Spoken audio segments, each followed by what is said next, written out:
Hi hello welcome to post 360. నేను మీ మురళీ రాపల్లి. ఎప్పటి నుంచో మిమ్మల్ని ఎంతగానో ఇంట్రెస్ట్ గా అలరిస్తున్నటువంటి బాబోరు పవర్ రేంజర్ కాన్సెప్ట్ ఈ రోజు కూడా మీ ముందుకు తీసుకొచ్చాం. అయితే నిబద్ధత, కమిట్మెంట్, మాట మీద నిలబడతాం, వీటిపైన మనం మాట్లాడుకున్నట్లయితే ఆంధ్రప్రదేశ్ లో నిబద్ధత లేని, కమిట్మెంట్ లేని, మాట మీద నిలబడని ఒక నాయకుడు పేరు చెప్పండి. అదే అదే అదే మీరు అనుకుంటున్నారు కదా, పీతో స్టార్ట్ అయింది ఒక cinema hero Pawan Kalyan. Yes ఆయన అనమాట.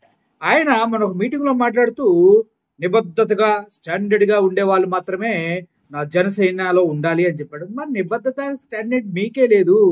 మీరు మానవతావాదిని అని చెప్పేసి, ఆ తర్వాత చెగువీర భావజాలని చెప్పి, విప్లవగాడిని అని చెప్పి, సిపిఎం అని, చివరికి సనాతన ధర్మాన్ని పరిరక్షించే సనాతని, ఐఎమ్ అన్అపాలజెటిక్ సనాతని అంటూ ఒక కొత్త శ్లోకాన్ని అర్థం కాకుండా నెత్తికెత్తుకొని లడ్డు విషయంలో నానా రచ్చ చేసిన పవన్ కళ్యాణ్ గారికి నిబద్ధత ఉందంటారా? 1,00,000 మంది వాలంటీర్స్ ఉన్నారు, లేడీస్. నేనున్నానమ్మా, అన్నయ్యని కావాలంటే 10,000 ఎక్కువ ఇస్తాను కానీ తక్కువ చేయనన్న వ్యక్తి ఇప్పుడు దాకా వాలంటీర్స్ గురించి మాట్లాడరు. వాళ్ళు వ్యవస్థలో లేరంటాడు. వ్యవస్థలో లేక అడవుల్లో ఉన్నారా? అడవి కూడా వ్యవస్థ తెలియదే పవన్ కళ్యాణ్ గారికి. అమ్మా, నేను ఒక అన్నగా చెప్తున్నా, మీకు 5,000 వస్తే ఇంకో 5,000 ఇచ్చే మనసున్న వ్యక్తిని నేను.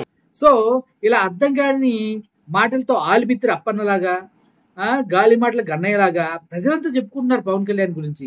అసలు నాకు ఎంత బాధేస్తుందంటే, ఒక అభిమానిగా ప్రతిసారి అక్కడ దాకా వెళ్తా ఏమైనా చేసుకుందామని, పవన్ కళ్యాణే బతుకుతున్నాడు, ఇన్ని విధాలుగా మాట్లాడి నేను బతకలేరని వెనక్కొచ్చేస్తా ఉంటా. అంటే మీకు అర్థమవుతుంది సిచ్యువేషన్ ఎలా ఉంటుందో. సో ఇప్పుడు మీకు క్లియర్గా ఒక విషయం చెప్పాలనుకున్నా. ఇప్పుడు పవన్ కళ్యాణ్ అనే వ్యక్తి నిన్న ఒక మాట మాట్లాడాడు. ఉగాది రోజు ప్రత్యేకమైన సభ పెట్టారు కదా, ఆ సభలో ఏం మాట్లాడారు? మాకు బలం లేక, మాకు చేతకాక అని మాట్లాడాడు.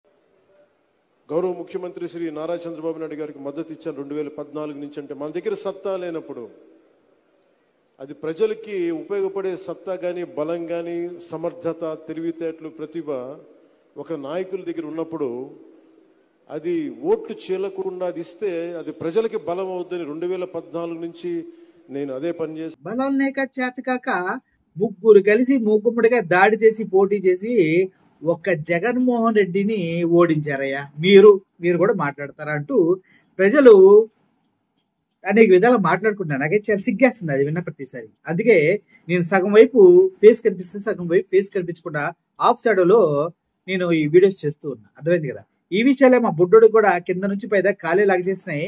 అయితే పవన్ కళ్యాణ్ గారికి పైనుంచి కింద దాకా పంచరకాల నామకరణాలతో పచ్చడిగా రేవు చేయాలనేసి మామూలు ఫిక్స్డ్ అయిపోయాడు.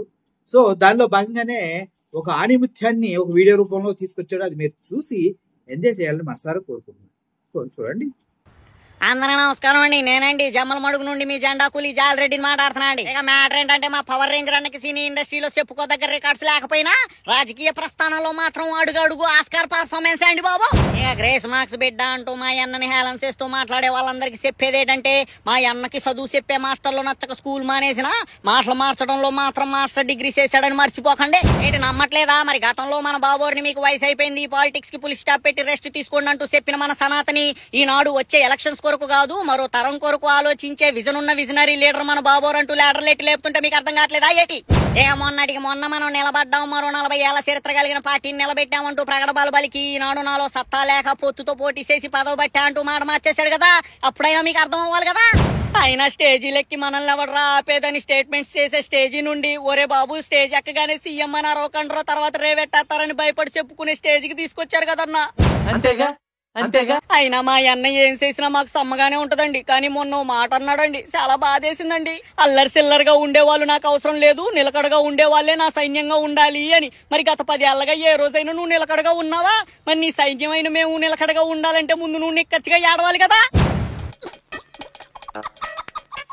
నీకు ఫ్యానిజం చేస్తున్న పాపానికి పాలేర్లంటూ మాకు పేర్లు పెట్టి పోస్టులతో సోషల్ మీడియాలో వైరల్ చేస్తున్నారు కదయ్యా. మీ కష్టం పగవాడికి కూడా రాకూడదు గురుగారు. చూసారు కదా, నాకు పవన్ కళ్యాణ్ గారు చూస్తే ఒక చిన్న కవిత గుర్తొస్తుంది.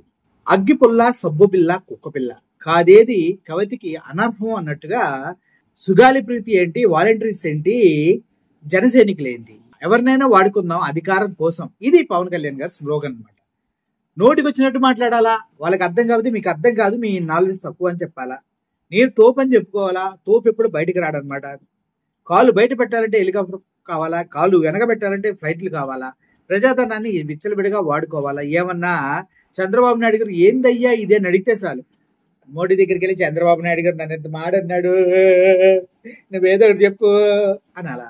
అక్కడ నుంచి మోడీ గారు, అరే భాయ్ మేరా చోటా భాయ్ పవన్ కళ్యాణ్ కో కుచ్ బోలా హై క్యా, ఓ ఇధర్ రో రహా హై కుచ్ మత్ బోలో అని హిందీలో చెప్పాలి. ఏమన్నాడంటే, మా పవన్ కళ్యాణ్ ఇక్కడ నా దగ్గరకు వచ్చి కన్నీటి పర్యంతమై వరదలు పారేలాగా ఏడుస్తూ ఉన్నాడు, మా ఓని ఏమి అనకండి, ఏమన్నా అంటే నేను ఫీల్ అవుతాను హై అంటాడనమాట. దానికి భయపడి చంద్రబాబు నాయుడు గారు పవన్ కళ్యాణ్ని నెత్తి మీద పెట్టుకుని పూజించాలి, నెత్తి మీద పెట్టుకుని పూజించాలి. ఎందుకు అని మీరు నన్ను అడగొచ్చు.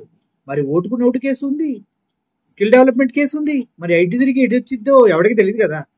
అసలే జమిలీ ఎలక్షన్స్ అంటున్నారు, ఇంకొక 26 అయితే 27లో జమిలీ ఎలక్షన్స్ అనుకో, 27 మొత్తం ఎలక్షన్ క్యాంపెయిన్లుగా పోతుంది. 26 ఒక్క సంవత్సరమే ఉంది, 25, 26 2 సంవత్సరాల్లోనే ఏమైనా పీకితే పీకగలగాలి. సో పీకలేరు కాబట్టి అన్నిటికీ సర్దుకొని మళ్ళీ బీజేపీతో పొత్తులో ఉండి ఈవీఎంతో ఆటలాడి గెలవాలని ప్రయత్నం అన్నమాట. అందుకే మోడీని జీ హుజూర్ జీ హుజూర్ అంటూ అటు పవన్ కళ్యాణ్ ఇటు చంద్రబాబు నాయుడు గారు వంగి వంగి దండాలు పెట్టి పోలవరం హైట్ తగ్గించి అదేవిధంగా మన జీవితాలతో ఆడుకుంటూ ఉన్నారు. సర్లే, చాలా చెప్పేశాను. ఇంతకీ మీకు ఎంత అర్థమైందో అంత తీసుకొని మిగిలింది పక్క రోడ్డుకి షేర్ చేయండి, అంటే ఈ వీడియో షేర్ చేయమని అడుగుతున్నాను. Thank you for watching this video. Murali Sen గారు, థ్యాంక్ యూ సో మచ్.